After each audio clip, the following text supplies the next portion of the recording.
Carolyn Dube here. What's the play for today? Well, today it's inspired by big murals.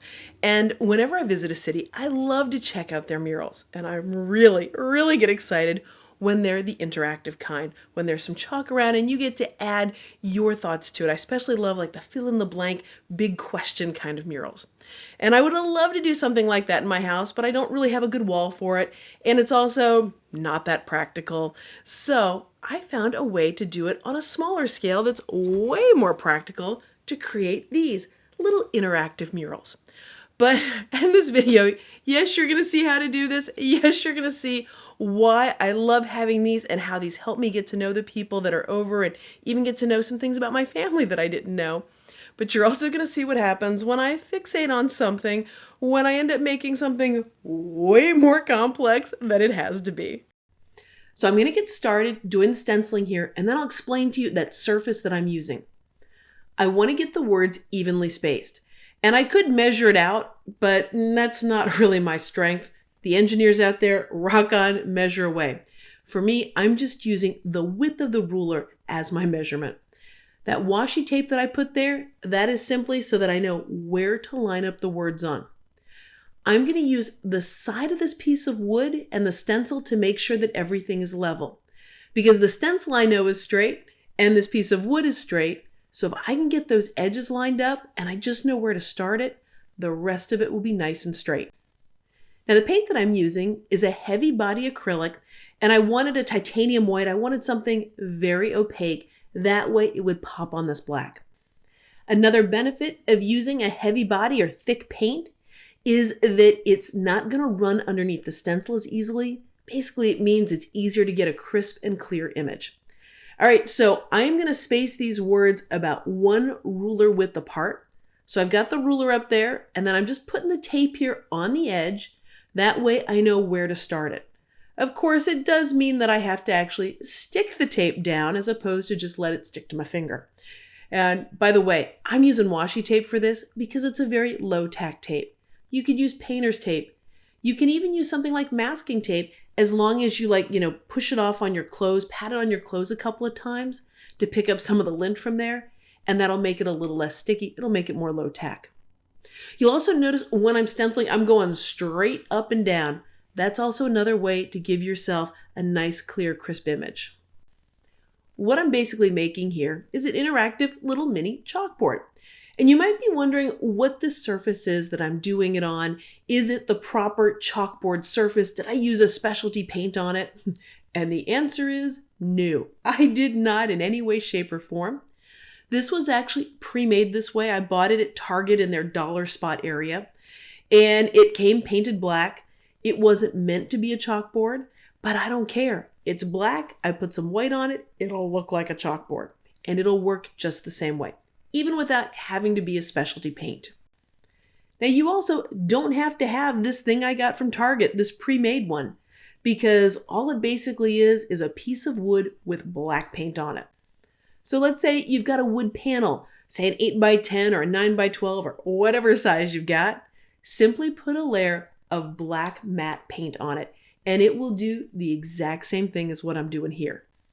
And the reason why, it doesn't really matter if it's official chalkboard paint that's specially formulated for chalk, is because I'm not actually going to use chalk on it.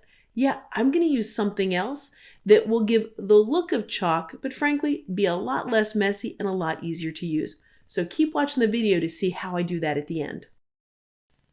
I've really sped up the video here because, well, the process is exactly the same. You just repeat it over and over again until you've got the whole thing full. And you might think, wow, this is looking so neat and tidy, Carolyn. You're just not getting any white paint where you didn't want it to go. And well, that's actually not true. Little bits of it are getting here and there. I could wait for everything to be completely dry on a line before I go to the next one, but I'm just not that patient. And even though I am getting those little specks here and there, I'm going to show you a really easy way to clean them up if you want.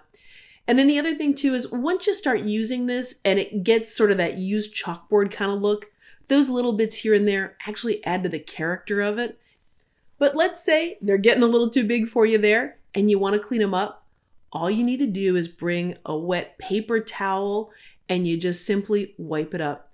If you're doing it within a couple of minutes of it happening, it will come up completely. Even if it's been 5-8 minutes and it feels dry to the touch, if you bring in that wet paper towel and rub on it, you can probably get up any spot that's on there. And that's going to be important a little bit later here in the video, so hang on to that thought. Now you might think that I figured out the exact measurement of this so I would get this to work out so that it fit perfectly evenly spaced for all of these, but no, this was pure luck. Absolute luck that was on my side. This was not careful measuring or planning whatsoever. Now that the words are done, I need to get those lines along there so people know where to put their answer. And I could draw it on there with a paint pen. I could use a paintbrush and just draw a line on there. But I want something that's going to look stenciled. I want it to match the look of the words. And what I found is if I'm stenciling with a sponge and then I start doing stuff with a paintbrush, it just looks really different. And since those are the only two things here on this black surface, I want to have it look similar. So I need to stencil it on there. But I don't have a big skinny long line to stencil with. So I need to create a way to do that. And when I started this, I thought, oh, this is going to be so easy, so simple. It really is, but I somehow managed to make it very complex. So here was the idea. Take a piece of cardstock, tear it off so I would get the straight edges, and I'd have two straight edges that I would evenly space about the width of the letter I. I thought that would look really nice with it match and look proportional and all that kind of stuff. Tape it together with some washi tape and then stencil with it. Sounds simple, right?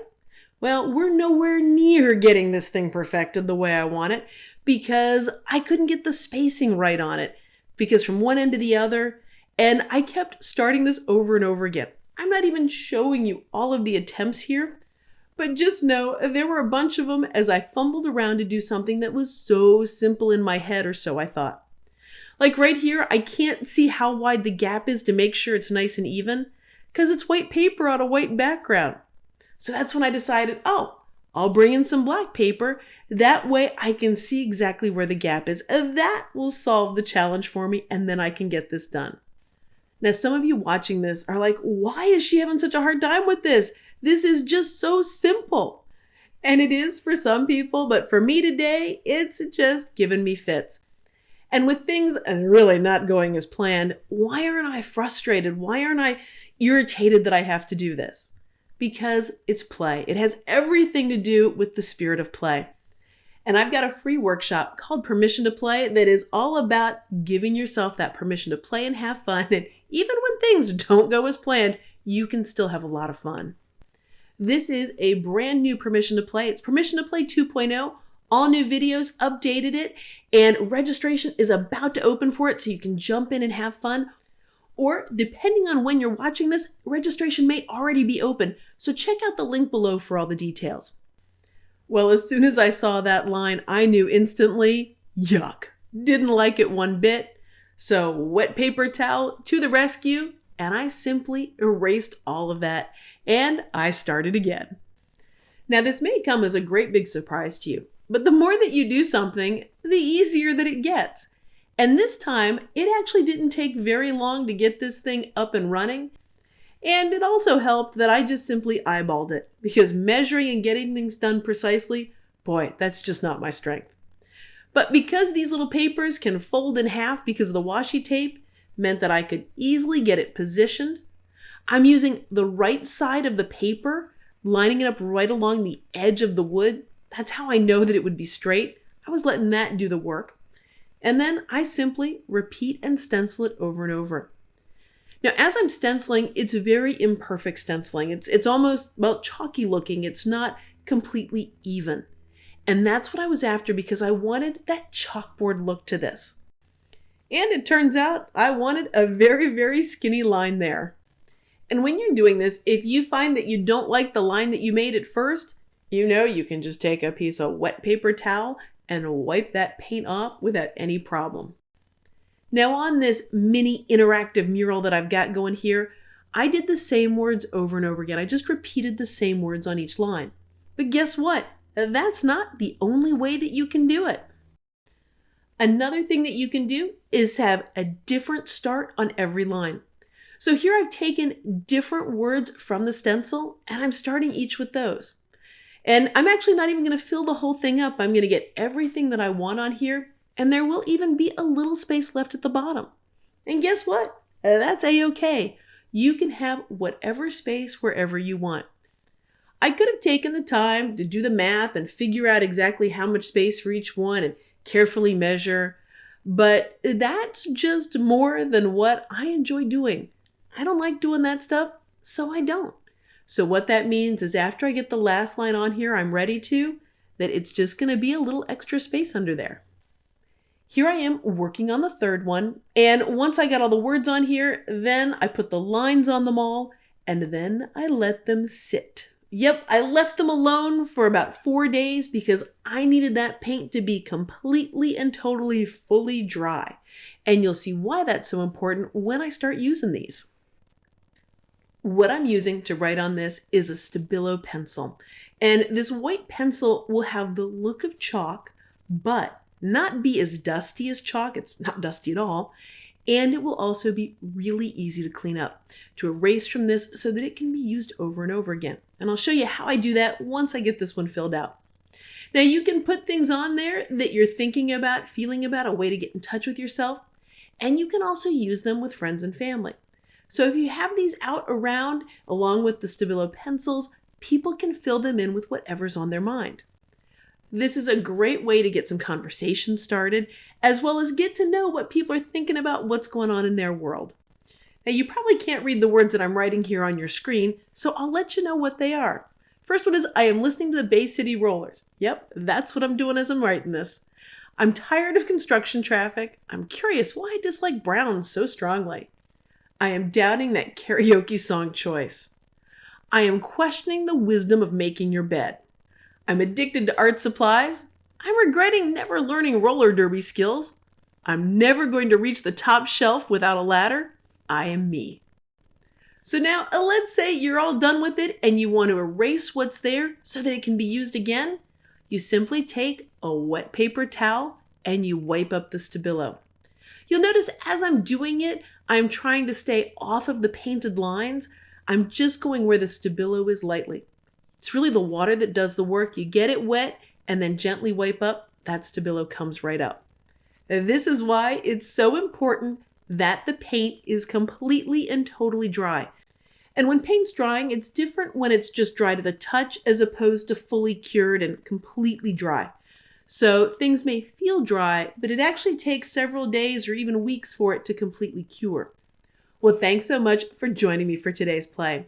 If you've been enjoying this video, I'd so appreciate it if you gave it a thumbs up. And if you'd like to see more of my videos, hit that subscribe button. That way you'll know as soon as I've got a new one out. And of course, you can find more fun and play happening over on the website at acolorfuljourney.com. Thanks so much for letting me be a part of your colorful journey.